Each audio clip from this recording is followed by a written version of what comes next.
امام محمد باقر علیہ السلام۔ امام محمد بن علی بن حسین علیہ السلام کے جو معروف ہیں امام محمد باقر اور باقر علوم کے نام سے، آپ پہلی رجب اور ایک قول کے مطابق 3 صفر 57 ہجری میں پیدا ہوئے۔ آپ کا نام محمد بن علی بن الحسین علیہ السلام تھا اور آپ کے والد کا نام علی بن الحسین علیہ السلام اور والدہ کا نام فاطمہ بنت الحسین علیہ السلام تھا۔ آپ کی ولادت پہلی رجب اور شہادت 7 ذی الحجہ کو ہوئی۔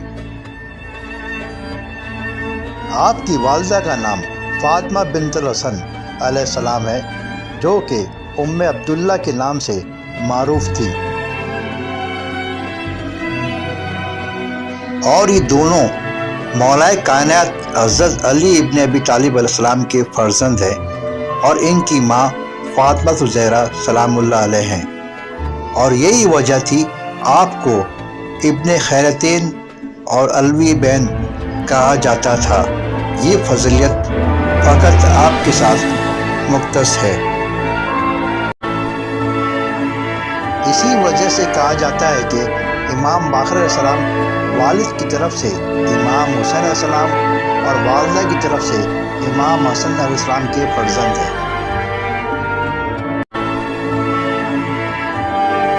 امام محمد باقر علیہ السلام تقریباً 4 سال اپنے جد امجد امام حسین علیہ السلام اور تقریباً 38 سال اپنے بابا حضرت امام علی بن حسین کے ساتھ، جو کہ معروف ہے امام زین العابدین علیہ السلام کے نام سے، ان کے ساتھ رہے۔ اپنے بابا کی شہادت کے بعد سن 95 ہجری سے لے کر 20 سال دور امامت گزارا اور امامت کے فرائض انجام دیے۔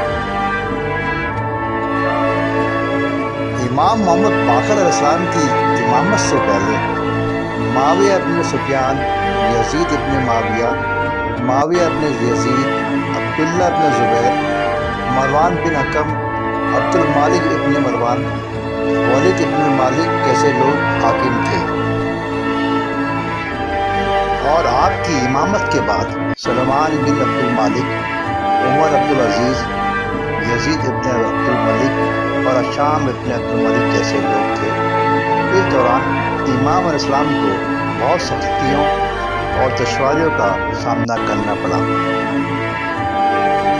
آخر کار آپ کو ملون الشام ابن عبد المالک کے کہنے پر ابراہیم ابن ولید ملون نے آپ کو زہر دی، اور آپ 7 ذی الحجہ یا پھر ایک روایت کے مطابق ربیع الثانی سن 114 میں شہید ہو گئے۔ آپ کو اپنے بابا امام زین العابدین علیہ السلام اور امام حسن مجتبیٰ علیہ السلام کے ساتھ دفن کر دیا گیا، جو قبرستان بقیع کے نام سے معروف ہے۔ برائے مہربانی ہمارے چینل کو سبسکرائب کریں اور ہمیں سپورٹ کریں۔